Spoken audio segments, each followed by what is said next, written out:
twagenze okwetoloola IFRIS nga ne president mwennyini akkiriza nti abantu bano balina ensonga naye n'agamba ntidde muyinza kasiita okuntomeza nga seetegereza kaabuze kata agambe nti ogwo muguyimirize naye n'agamba nga sinnaguyimiriza nakulaba kituufu kye tuzzaako munzikirize enkole bino ebintu bibiri era ffe ku kino kwe twasinzidde okukkiriza namba emu ngenda kuddamu tweggalire mu kayumba nze n'aba finance ne Uganda Revenue Authority mbabuuza akana n'akataano ku bino byendabye bye muleese ebitwala sente z'omuntu ebyongeza n'omuwendo gw'ekintu ku buli ddaala ne final consumer n'awulira ng'anyigirizibwa bwe banaabinnyonnyola ne bibalema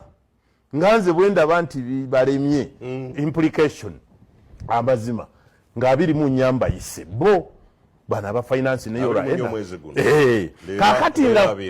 kati nga 7 yabadde asoose nga 2 nga lujja kuba lwa 6 if you take our diaries basuubuzi mwenna n'abasigadde wali wabweru n'abali e Kampala kambategekera awagaze Kololo nga 7 twennyonnyole bulungi mbawe results ezigenda okuva mu consultation eno naye ku lwange nange ndabyewo obuki obuzibu tuyina ekizibu ky'omusolo abasuubuzi baguyita kamunye nti kamunye eno yaleetebwa IFRIS okutunula mu seefu ey'omusuubuzi mukama wange IFRIS eno nzibu nnyo eyagikola teyasooka kulowooza ku munnayuganda bizinensi z'ennaku zino taata zaafuuka nzibu nnyo ekitagambika oluusi tujja ne tuwabula ne tuyita ne we twandikomye abamu ne balowooza nti oba tetuwagira gavumenti eno naye nga taata tukuwagira nnyo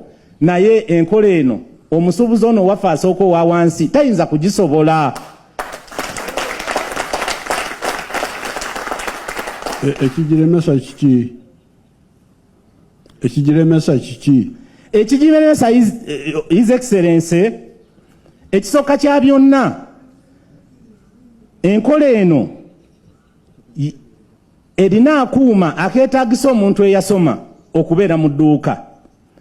Omuntu ataasoma tayinza kekolerako nga ye ate ng'ennaku zino bizinensi tezikola nnyo magoba nga zinakusobozesa okwemployinga omuntu agenda okusobola okukozesa akuuma ako.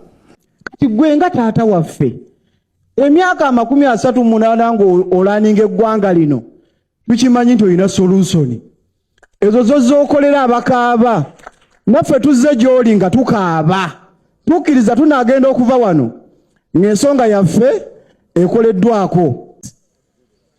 Okugenda ku IFRIS kulinga kugenda ku VAT oyina kumatiza oyo nga n'omusolo turnover gyakola esukka obukadde 15 buli mwaka neso si buli musuubuzi ali mu kikuubo bwe baabuuza buli muntu embeera n'etabuka abantu nga batandise b'Oweekitiibwa President n'okusaba kitu kidogo bw'oba toyagala nkuzeeyo gy'oguze yogera ng'omusajja ne tukuba ebifaananyi tubimuweereza ne tumugamba mwami John what you need to do b'omanyi aba IFRIS obamanyi n'abatali ku IFRIS obamanyi kyetaaga kulumba n'amaanyi lwaki tobatuukirira we bali.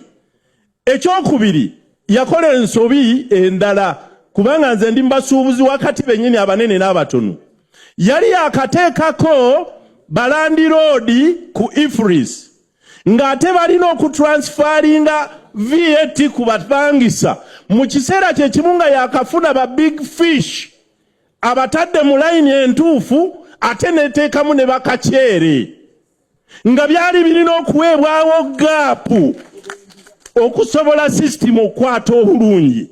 Bw'ogatta omuntu ataweza na bukadde 10 n'oyagala ayingire mu IFRIS n'ogatta n'owe biliyoni 3 n'ossa mu nkola omulundi gumu bakafayo eri mbasuubuzi yeeyo. N'olwekyo Oweekitiibwa President enkola eno yeetaaga okwongera okwettaanya ennyo obulungi bwabyo bulabibwe naye n'okusoomozebwa kwakwo kunene kugoberwemu ddala nga enkola ezisinga obungi eza sayansi ne tekinologi bwe zirina okubeera nga zitambula mpola mpola. VAT is a value chain tax paid at all the steps where there is value addition. It can't be collected at one point. No, Your Excellency. I have listened very carefully. Omukulembeze awuliriza bulungi nnyo n'obwegendereza. I think the original point we need to agree, all of us together. Alowooza nti ensonga gye tulina okutandikirako gye tulina okukkiriziganyako ffenna awamu bye bigambo ebibiri. They are the two words. Bwengenda mu Luganda ondeka. Ebigambo ebibiri biri twezimbe oba tuzimba abalala.